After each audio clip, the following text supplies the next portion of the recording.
It was the dawn of the third age of podcasting, 30 years after the series had launched. The Babylon podcast was a dream given form. Its goal, to discuss the place where humans and aliens could work out their differences peacefully. It's a port of call, home away from home for established fans, newbies, Jon, Blaine, and guests. Humans and aliens wrapped in 2,500,000 tons of spinning metal, all alone in the night. It can be a dangerous place. Wait, what? But it's our last, best hope for peace. This is the story of the last of the Babylon stations. The year is 2024. The name of the podcast is Babylon 5, 30 years later. Hello and welcome to the latest episode of Babylon 5, 30 years later. The show where we take a look at Babylon 5 and each of its episodes, or made-for-TV or DVD movies, 30 years after the original broadcast date. We also intend to be looking at some of the ancillary media, but not necessarily on those 30-year anniversary dates. We'll use those to fill gaps in the original broadcast special. I keep saying we, but haven't introduced ourselves. I'm Blaine Dowler. And I'm John Wilson. You had me confused there, because normally you say my name. But yes, I can say my own name. I have that power. I'm old enough to do that now. Yes, well, names do have powers, so. Well, you know, I've done this so long, and I didn't know if I was going to still be in the same position that I was in, for the last several years. I wasn't sure if you lost faith in me after all the changes I've gone through recently. But, if we're going to keep doing this podcast, there's no one I'd rather continue doing it with. So if you're going to make this journey with me, I'm here for it. Okay, well, that's good to know. Because, yeah, I know it was a little awkward at first when you moved your hair from the top of your head to the bottom. Mm-hmm. And I still haven't figured out which version of the name has more power, John with or without the H, but still. There is no John with an H. John with an H is heresy. H stands for heresy. Okay. Well, we'll not tell that to the guest we had 2 weeks ago. Well, he had rude things to say about modern Star Trek, so you know what? With much love to John Centris, it's I had to hold myself back. Yeah, he absolutely loves Star Trek and wants to see it live up to its full potential at all times. I just rewatched the first season of Star Trek Discovery, and I don't care if they did stuff differently later. That first season is still a really, really, really, really awesome story. I really like it. And I was paying attention to all of the continuity details that people complain about and realizing that a lot of the details in how the story is told address those continuity questions. So, anyways, I had a lot of fun with it. Good time. Mindy and I watched through it all.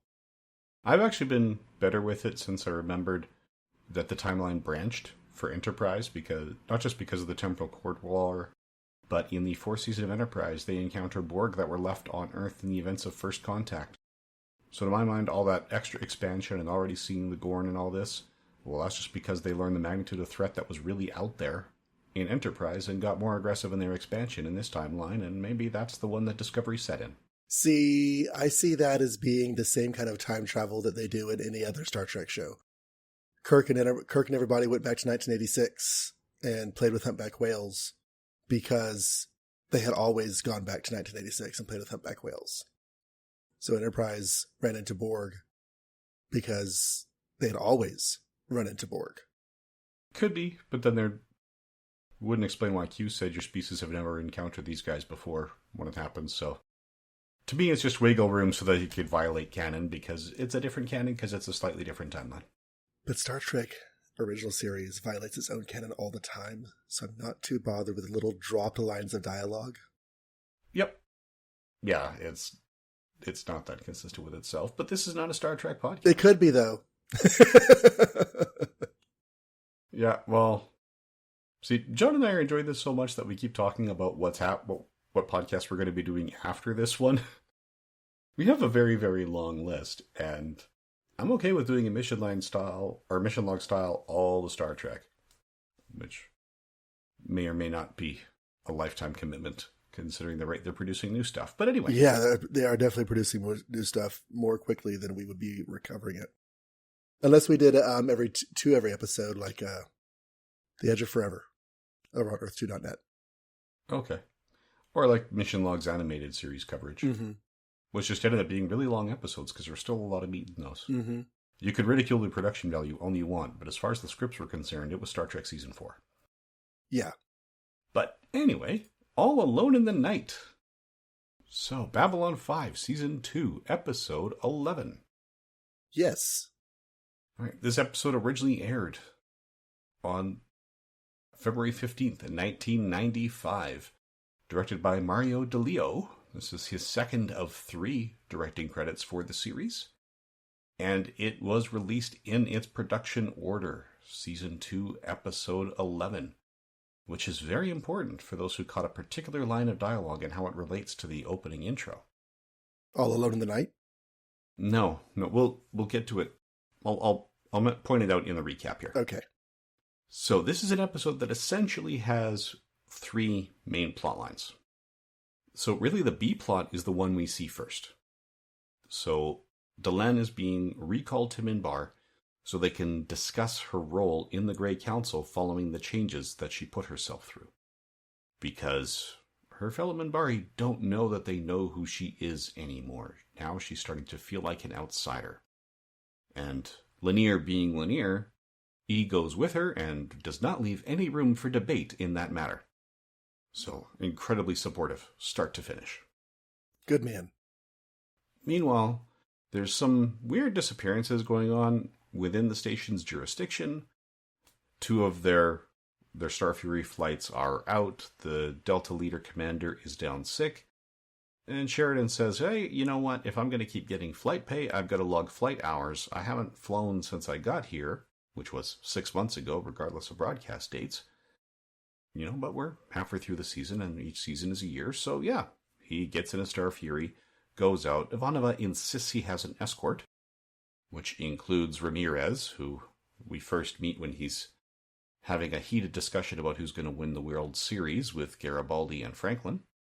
So they go out, and this alien spacecraft that's been attacking and abducting people attacks and abducts Sheridan. Ramirez is the only one from that who makes it back to the station, and he does so knowing he's already taken a lethal dose of radiation from his reactor leak, but he's doing it to make sure that people on the station know what happened to Sheridan so that they can take pursuit. The third plot is that General Haig is coming for a private and personal visit with Sheridan. His arrival was not announced, there was no honor guard. Ivanova was a little perturbed that she didn't know he was coming, but Sheridan said, yeah, I'll explain it all later.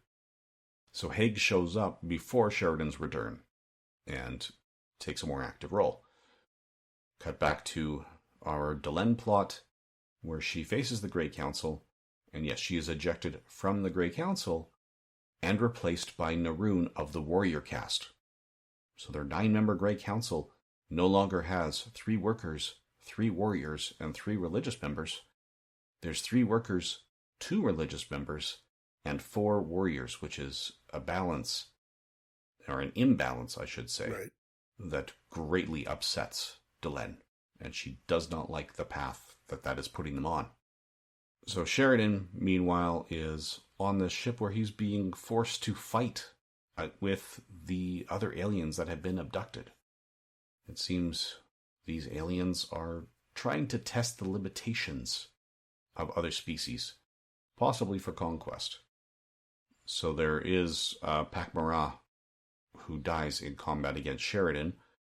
It's an accident in this case. Sheridan was not intending to kill him, although the Pac Marat was trying to kill Sheridan because of some device on his head that's forcing him to do so. Then he fights a Narn, who says, kill me, and he's not fighting to his full extent, which is good for Sheridan, because we've seen how powerful G'Kar is. So you wouldn't want to go one-on-one against a Narn who's at full capacity and legitimately trying to kill you. I would not know. So Sheridan refuses to kill him. He does manage to render the Narn unconscious, breaking, as we later learn, 4 of his ribs in the process. And he takes the device off the Narn that was forcing him to fight. Not sure why Sheridan never got one in the first place. And, he does have an interesting dream while he's, low on food and water and sheer stamina and energy. But he does take an opportunity to escape. That opportunity comes because Delenn has returned to the station, and these aliens are known to the Minbar. So she shares everything that they need to share to track this back to its homeworld, with the Agamemnon, called by Haig, which, as we might remember, is Sheridan's original ship, coming along. So they make quick work of this alien craft. Sheridan and the Narn manage to get into a survival pod and escape on their own. The rest of the captives were just ejected into space. And Sheridan managed to avoid getting destroyed by figuring out somehow how to send an SOS pulse from this. And Ivanova realizes Morse code for SOS would definitely mean a human pilot, because, Morse code. So that must be the captain. Let's go pick him up. Not only a human pilot, but probably descended from the American military. Yeah. In any event, to the best of their knowledge, there's only one human on this ship. So they figured that's got to be Sheridan. They're right. They bring him back to the station, where he learns about the loss of Ramirez. And as he's leaving the med lab, Kosh is in the hallway and says exactly the same thing that Kosh said in his dream on the alien ship, which is interesting. And disconcerting for Sheridan. Yes. Yeah. And then Sheridan finally meets General Haig in private, who starts by putting out a device to make sure that they cannot be eavesdropped on. And we find out Sheridan has been here to spy on the command staff of Babylon 5. He was handpicked by Clark based on his record, because he looks like a jarhead who will follow orders no matter what. But Haig doesn't just look at which orders he's followed, but how he's followed them, and realizes, no, you're a patriot. You will stand up to protect Earth from threats from without and within. And we think Clark was involved in the death of Santiago. And Sheridan says, yeah, you know what? I think we can trust this command staff. So he brings them in on it, saying that, yeah, we're going to try to look into this without raising too many eyebrows. And the command staff are in. And I did say I would point out a line from Delenn during the recap, and I missed it at that point of the recap. That important line is when she is protesting the assignment of Neroon to the Great Council, and she says, the Great War that we know is coming. This episode was always intended to air after the war between the Narn and the Centauri started a couple of weeks ago. So the opening credits say this is the Great War, or this is the year of the Great War. Apparently, the Narn-Centauri conflict is not the Great War. So, I have my degree in Spanish, which means in addition to studying the language, I did a lot of studying of the history of the language and some of the nations that speak the language, and of course, Spain being the original. In the years leading into World War II, and during World War II, and I believe still a little bit after World War II, Spain was fighting a civil war.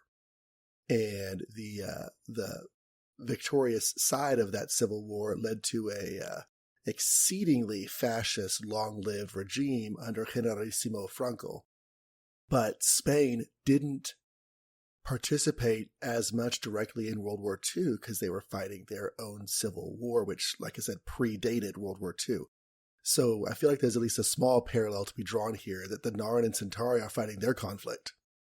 But that is not the larger conflict. Maybe, and of course I don't know, I don't know. Maybe the Narn Centauri conflict feeds into it. Maybe it's wholly separate. It just happens to be coincidentally right before it. I don't know. But yeah. So the Narn Centauri conflict is not the Great War. It is just a war. Okay. Interesting. Yep. So as you're saying, it remains to be seen to first-time viewers whether it is a parallel war that's happening in coincidence or whether it's some sort of proxy war. We'll find out. Probably before the end of the series. Yeah. Shall we hit on our guest stars? I mean, we're both partnered up with people who are very important to us. So I don't think we should be hitting on anybody. But if you want to hit on the guest stars, that's between you and your wife. Okay. Sorry. Yes, let's talk about the guest stars. All right. So we have Well, I know his last name is Garcia, but JSU, I would not know how to pronounce that first name. He plays Ramirez. It is not a Hispanic name. And I do not know if it's a possibly Chinese name that is spelled, like, whenever we import Chinese names into American English, we have our own conventions for doing so. Perhaps whenever they imported it into Spanish, they used their own conventions. So it may be, since the J does make an H sound, it may be Shu Garcia, but I do not know. Okay.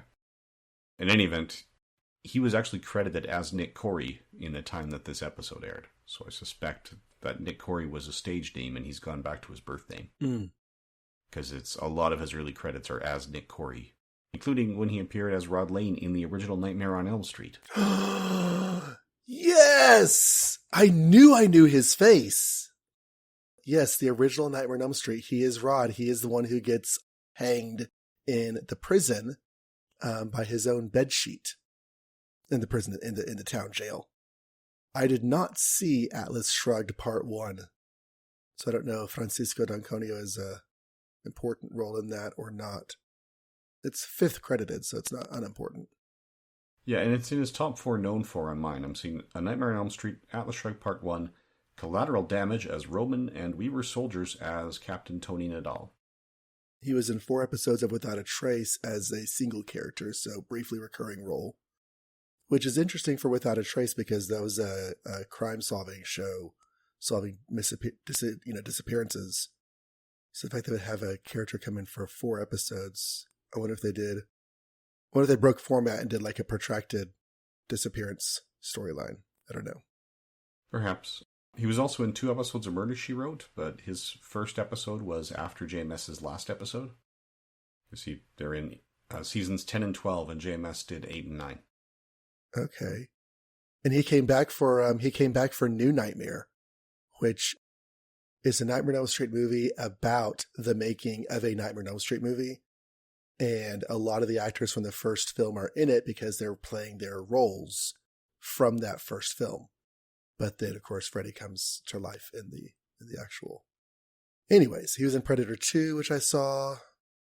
Yeah, he was also in a season 1 episode of She Spies, which lasted 2 seasons, and I have a soft spot for it. It's like Charlie's Angels, but doesn't take itself too seriously, and premiered a couple of weeks before the Charlie's Angel movie came out, I believe, or at least I was in. Maybe it was before the Charlie's Angel movie aired on TV, because his episode was 2002. I always found that series a lot of fun. Their handler, right, like the guy who gives them their instructions, who has the equivalent on Charlie's Angels, he seems to be aware that he's on a TV show. Like, he'll be saying, "Come on, we have to wrap this up, girls. We've only got 7 minutes left." And they're like, "What do you mean? It's, they said the deadline is 6 o'clock. It's 5:30. How is that 7 minutes? Just never mind and go." So whenever he gives them timestamps, it's actually the runtime of the episode. Oh, that's funny. So a little bit meta self-awareness there.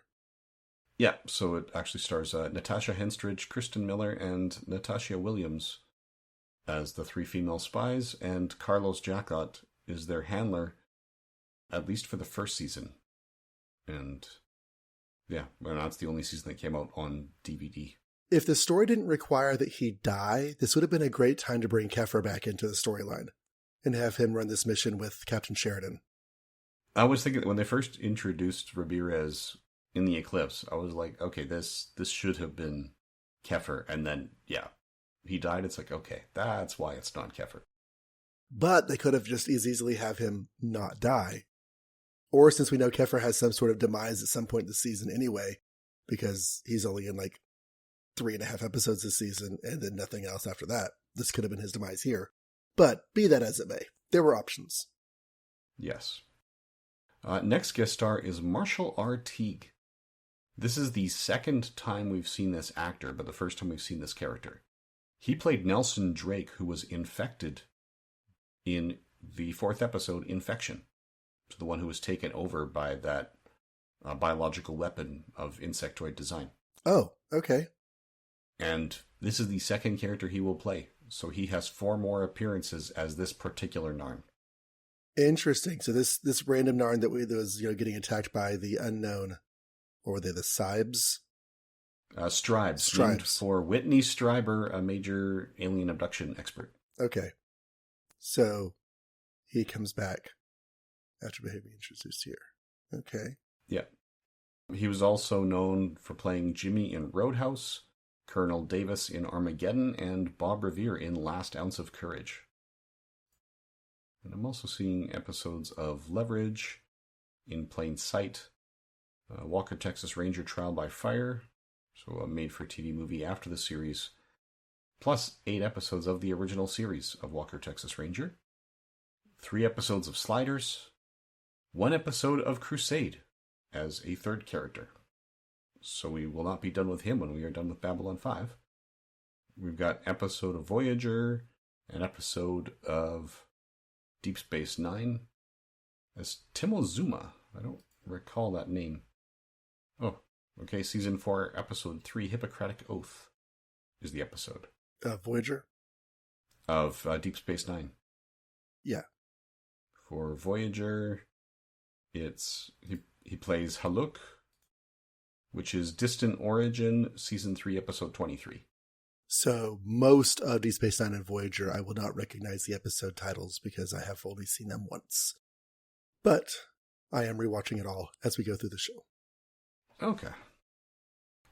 I don't know for sure, but I think Hippocratic Oath from DS9, that might be the episode where Bashir tries to save an entire colony from a weird disease.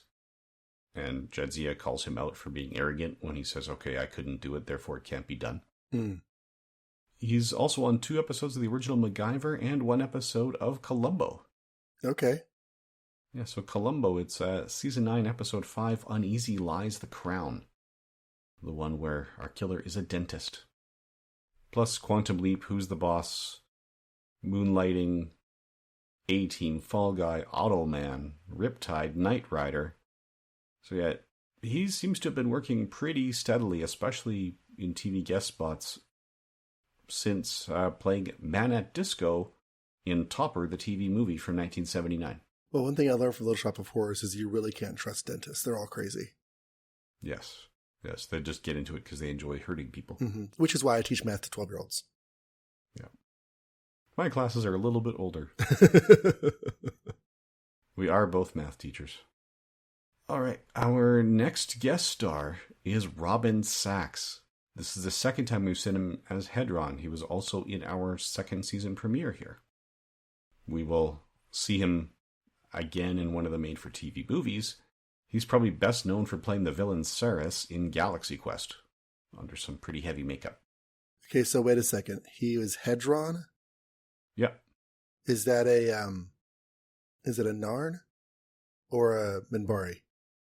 He's a Minbari, so he was one of the 9. The one, he was the one that spoke to Delenn one-on-one.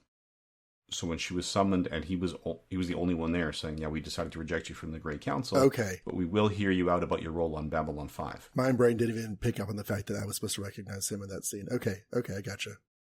Yep. So this is one of the 3 characters he will play in 6 episodes on the series. And as I said, he'll appear in one of the 1998 TV movies as a fourth character. He was also the voice of the Silver Surfer in the 1994 Fantastic Four cartoon.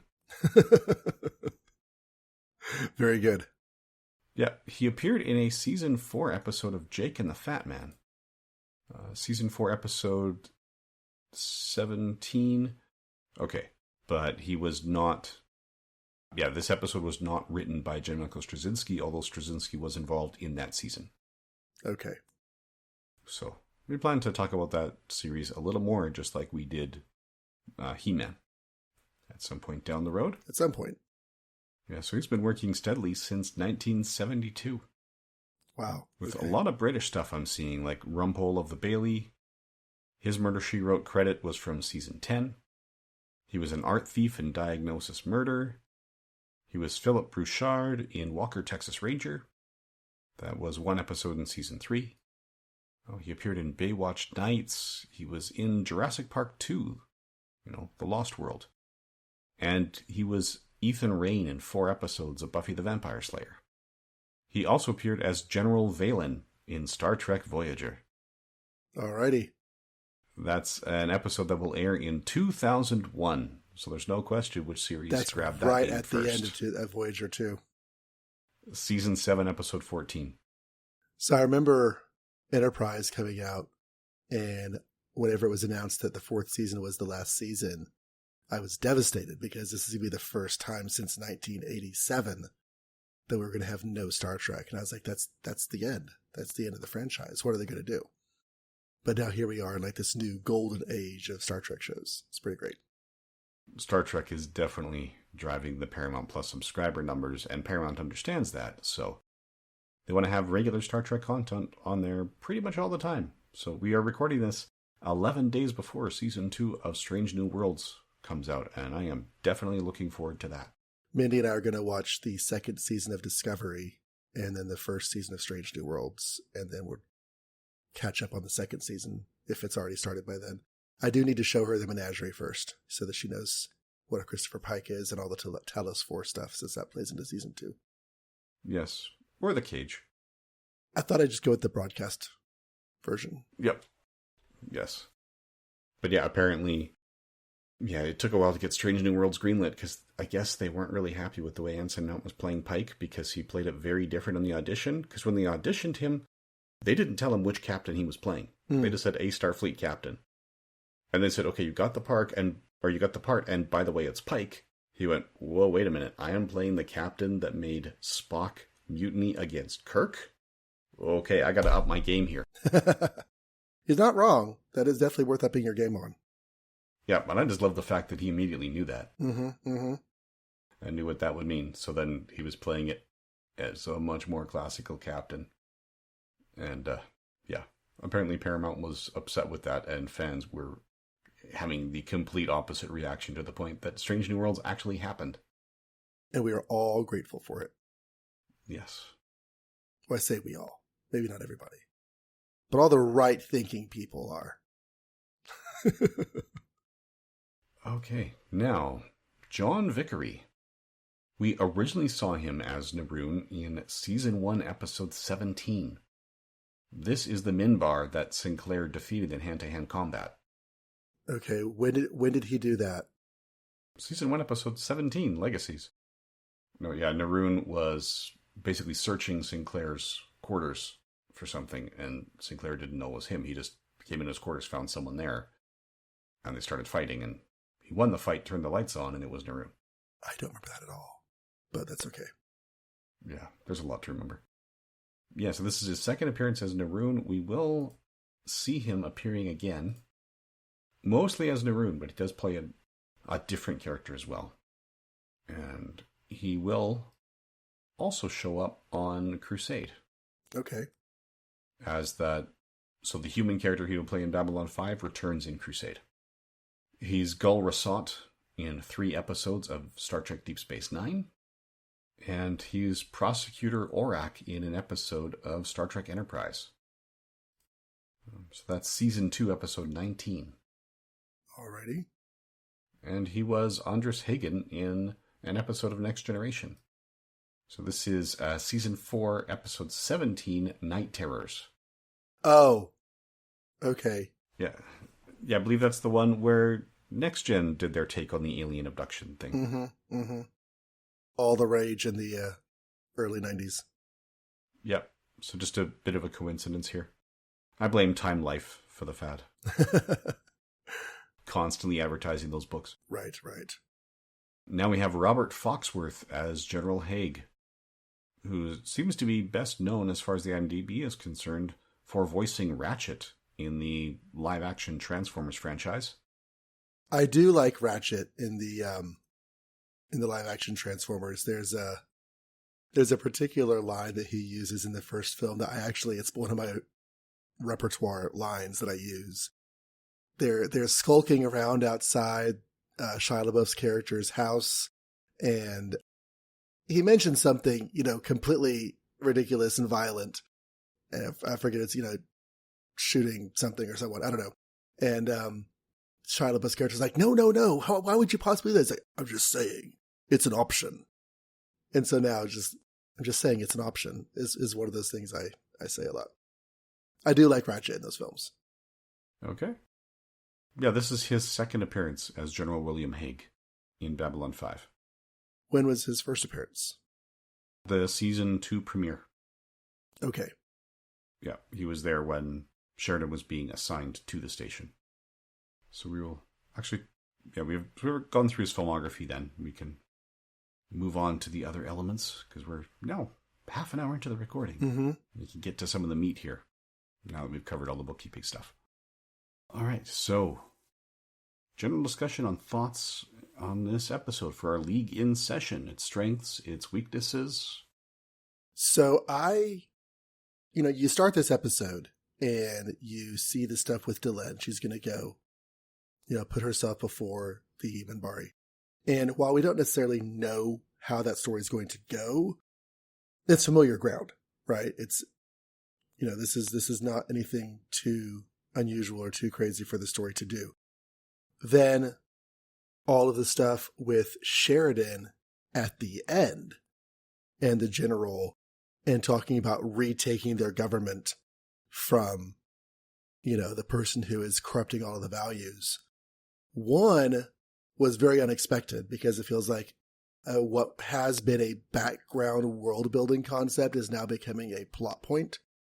But two, mirrors in an interesting way some of the stuff in our own world from the recent couple of years, but like with the sides reversed, if that makes sense. Of course, depending upon your mode of thought, you might or might not think the sides are reversed, but yeah, I don't know. And that's the last couple of years before we record. Since it'll be like another couple of years before you hear this, who knows what it's going to be playing out like. Right. Because you'll be hearing this after the next election, perhaps. Retaking the government in the name of humanism and equality and equal treatment for all kinds of people is what I mean by, reversed. But anyways. Yeah, so that came up very unexpectedly at the end, and I was surprised to hear it. Because for a while it's just like, oh, this bearded kind of looks like a Wish.com version of Russell Crowe. Guy is just like on the station, just talking to Ivanova. Why is he here? Nobody knows. And then whenever his conversation with Sheridan starts, and Sheridan, it's like the blinders are taken off of the viewers because Sheridan is talking about finally my real reason for being here. Someone's here to debrief me, and I'm a spy and not really a spy, but all this other stuff. It was like one of those scenes that completely catches you off guard because you just don't see it coming. Yeah. And that was very deliberate. So JMS deliberately structured it that way. And he didn't explicitly say this, but I suspect having the opening scene be with Delenn and Lanier, because that is set up immediately as something that, if you've been following the show, reviewing her role on the Great Council and in Babylon 5, that could very easily become something that has long-term implications on this show. Mm-hmm. Because they would not shy away from a status quo change there. And then the rest is the straight-up jump and run, as JMS says, the writers call it. Boxleitner is a very physical guy. I guess he would like nothing better than to spend the rest of his career doing westerns. To the point that when he and Jerry Doyle first started hanging out together, it was on Sheridan's ranch, and on Boxleitner's ranch, and Boxleitner taught Jerry Doyle how to tie and throw a lasso and ride a horse and all that. He's very much that kind of guy in real life, I guess. So yeah, that was the fun, just so that, and JMS says, he likes to set it up so you think it's going to be one thing, and then just before the episode ends, he'll sneak up behind you and whack you in the head with a 2x4. And that's pretty much what happened here. So, another interesting parallel. In 1996, the same actor will appear in a 2-part Deep Space Nine episode about retaking the government. Oh, fun. That's been taken over by corrupting elements. There will definitely be more to say about that when the time comes, believe it or not, because it has a direct impact on Babylon 5. Oh, interesting. Okay. Yep. Yeah, so we definitely have that. Lanier, we actually talked about this by chat offline. Lanier doesn't have any direct impact on the outcome of this episode, but he is just awesome every time he speaks. He really is. His support of Delenn, his devotion to her, his unwavering compassion for her situation. It's like there's never any question where Lanier stands in relation to this person he has come to, I don't know if serve is too strong a word, but certainly work for. And it's just great to see. It is fantastic to watch. I think one of my favorite exchanges was when Delenn says, have I told you how much I appreciate you, Lanier? And he basically says, no, but it'll give us something to talk about on our trip. Yeah, that line is good. There are a couple lines that I should have written down because I knew I'd remember them, and then of course I should have known I'd forget them. But there definitely were some really good lines between characters in this. And sometimes whenever it's not JMS at the pen, it's nice to have him come back to the pen of the episodes, because they're just nuances to the characters' voices that he brings out, that he knows them better than anyone else does. And yeah, there were definitely some elements of the script here that I really enjoyed. It's just I can't think of any particular ones off the top of my head. Mm-hmm. Well, there were nice ones like especially on the rewatch, I like the exchange between Sheridan and Ivanova when she first finds out Haig is coming, because she doesn't learn Haig is coming until he says, oh, by the way, we're going to get there early. And Sheridan manages to deflect the conversation in a way, saying, yeah, it's an unofficial visit, so no, don't break out the pomp and circumstance. Right. Which on second viewing, when he says, oh, yeah, it's personal, you think it's a friendship thing, but no, the second viewing, you're realizing, yeah, he's trying to play it low key. But clearly the people back on Earth shouldn't know he's there right now. And I also like Sheridan's comment that, yeah, he wishes he can go back aboard the Agamemnon, which was his old ship before they left, but I guess they had to go. And it's just, yeah, there's always an emergency somewhere. Mm-hmm. So, which is very realistic and also avoids the need to build those sets this week. It does that. So, the actual ramifications of the stuff with Minbari and Delenn, of course, the Grey Council is one of those things that just how shady and secret it is has sort of morphed over the course of the series. Because when we first heard the words Grey Council, it was like this hush-hush thing that no one's supposed to know even exists. Well, at least no one outside Minbar. Right. And we speak of it so freely now that you're right. We as viewers probably feel more familiar with it than actual non-Minbari characters feel. But evidently it seems like it's just the governing body of the Minbari people. And Delenn was a member of that. She was a Satai, and maybe that's senator, maybe that's holy person, I don't know. But she's not any longer. And the Grey Council has had a shift in power. Now, Delenn, was she of the religious caste? Yes, Delenn is of the religious caste. And the middle caste is which? There's the warrior caste, the religious caste, and the worker caste. So the worker caste, they still have their, 3 people, but the religious caste is less and the warrior caste is more. And that feels like portentous, going forward for the Minbari and what kinds of decisions they may be making going forward. Yeah, and also note Naroon's reaction when he said he found out the real reason we surrendered. Had I known that, I never would have put my weapons down. Yes. So that's something else, because the warrior caste members of the council knew why they were surrendering, but they did not disseminate that information to even the higher-ups of the military and the warrior caste, at large. Mm-hmm. So that was interesting. And we don't really know the details of why they surrendered yet, right? We know it involves Sinclair, but we don't really know. We learned in season 2, episode 1, it's because human souls, or Minbari souls, were being born into human bodies. That's right. And they could not continue to fight their own people. Yeah, at least that's what their triluminary device determined. And that seems like a religious caste notion that the warrior caste might not be as ready to hold on to and accept as fact. I don't know. Yeah, I could see that, and there's definitely some that take it that way. We've already seen the Star Riders clan. That was the clan that hid Deathwalker. They were the ones that wanted to keep the war going. Mm-hmm. So yeah, it's a pretty hostile clan, and now they have a voice on the council. The fact that, last episode or the episode before, we had the introduction of the group that Sinclair is working with. That's just sort of watching. Oh, the Rangers. The Rangers. Yeah, it's like Raiders isn't the right word. We had the introduction of the Rangers, so they're like a secret movement, and now we have this sort of underground, I guess rebellion, for lack of a better word, also working. And so it's just interesting that there's several, and there's intersections between those two groups because Garibaldi is involved with both. And so it's just curious to see if any of that ends up interrelating in the future. Gee, plot threads coming together in Babylon 5?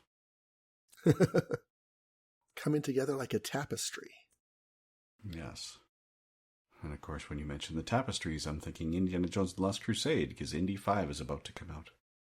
Oh, yeah. Yes, it is. Yes. Which, it's funny, people complaining about Indy's age, but as someone else I saw point out online, the octogenarian professor who refuses to retire is the most realistic part of this franchise. That's not wrong. Yeah. Okay. So shall we move on to the last best hope? One other thing I think we should bring attention to, because you mentioned it in the synopsis, but Sheridan has a vision of some sort while on the alien ship, while on the Stribe's ship. And it felt very reminiscent of the Prophet's visions on Deep Space Nine, where you have avatars of cast members or characters talking to him. And yet Kosh is there and talks to him. And then actual Kosh says the same thing. So whatever, Kosh is still a cipher. We know nothing about Kosh and about the Vorlons. So whatever his connection was to that vision, whoever it was that sent the vision is a big question that we should at least, bring attention to before we go out of the episode, because that seemed important. Yeah, I was going to talk more about the vision when we get to giving form to the dream. Okay, good. Okay, so what was your standout character or character moment? I think it's going to have to be, it's less of a character moment and more of a story moment. But the thing that turned this episode on its ear was the conversation between Sheridan and the general, whose name keeps blanking on me. Was it Haig? Haig, yep. General Haig. Because the moment that conversation starts, this story becomes different. Everything in the story up to this point becomes different. And it's almost like it doesn't even belong in the episode, because everything that happens with Sheridan and Haig and the higher up officers on the station from that point forward is pretty disconnected from everything else that has happened in the episode so far. But yeah, that is a sit up and take notice moment in the episode, and it cannot be neglected. No, it is one of those things where it's just, wait a minute, this episode means that. And there's not a lot of shows that do that or do it well. And this is one of those that does. Mm-hmm. I know there's a similar episode, X-Files Season 4, there's an episode titled Leonard Betts that has a similar twist that the network was fighting because they were afraid that if it seemed like a run-of-the-mill and not mythology, then people might tune out before the end and miss the twist. And Carter said, no, we just need to make the episode that riveting so that they stick with it. A lot of people are going to be giving it a try, because that was the post-Super Bowl episode. It was the first time they got that time slot, which worked really well. I don't know how far you are through your X-Files rewatch. At this point, not very far. Okay.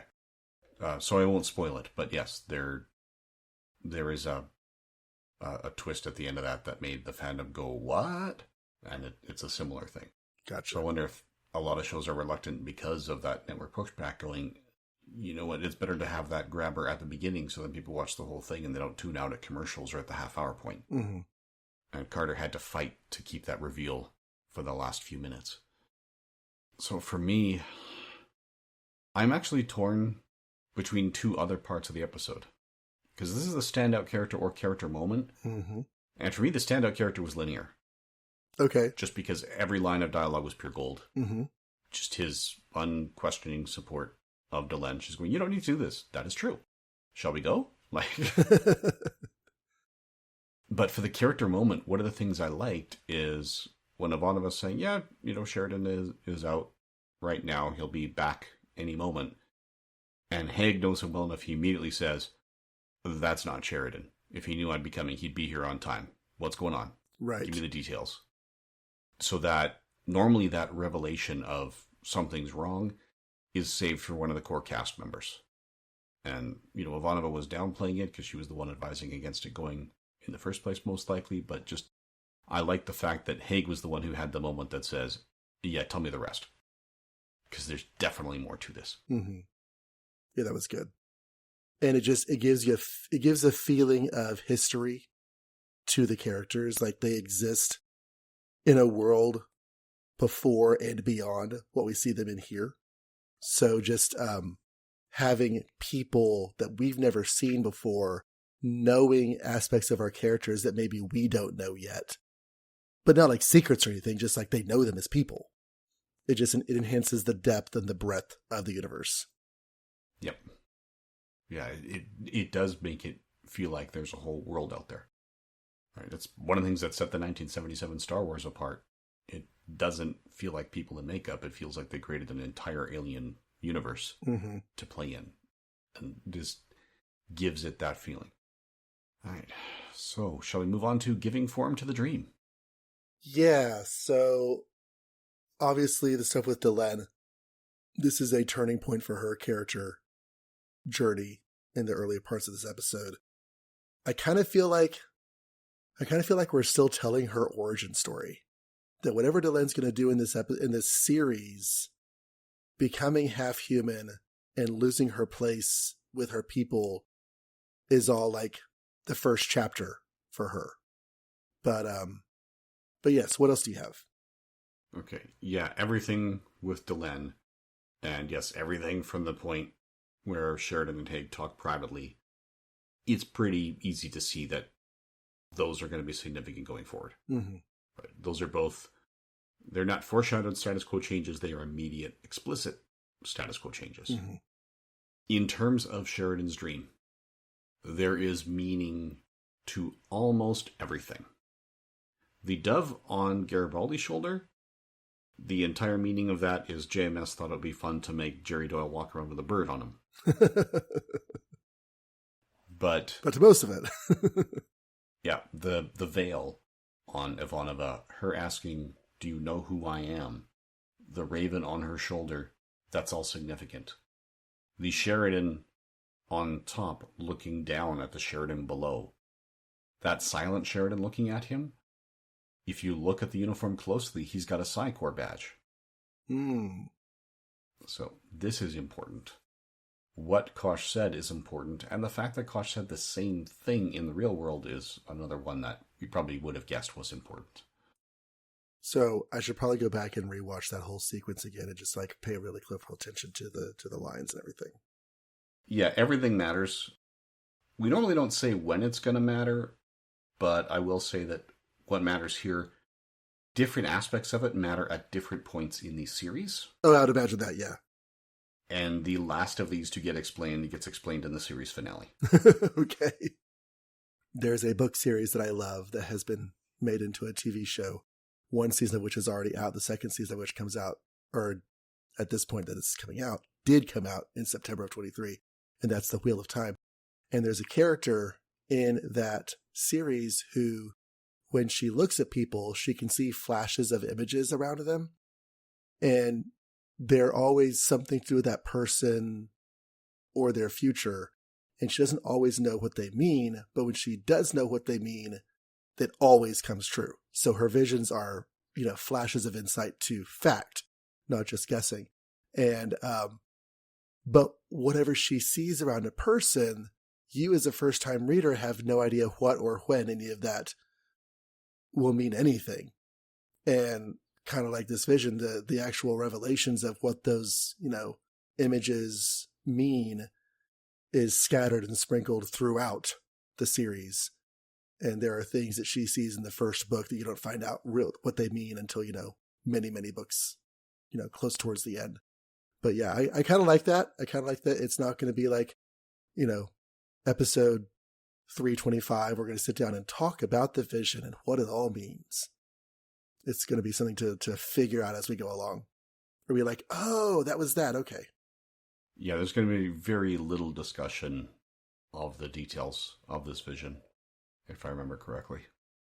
And I should remember correctly. Reading the scripts, I am partway through season 5 now. Mm-hmm. So, shall we tell people how to get in touch with us? I mean, I suppose we're a couple weeks from going on another break, and then we're going to have actually not a feedback segment this time around, but there will be another feedback episode coming soon. So yes, we definitely need feedback. Yeah.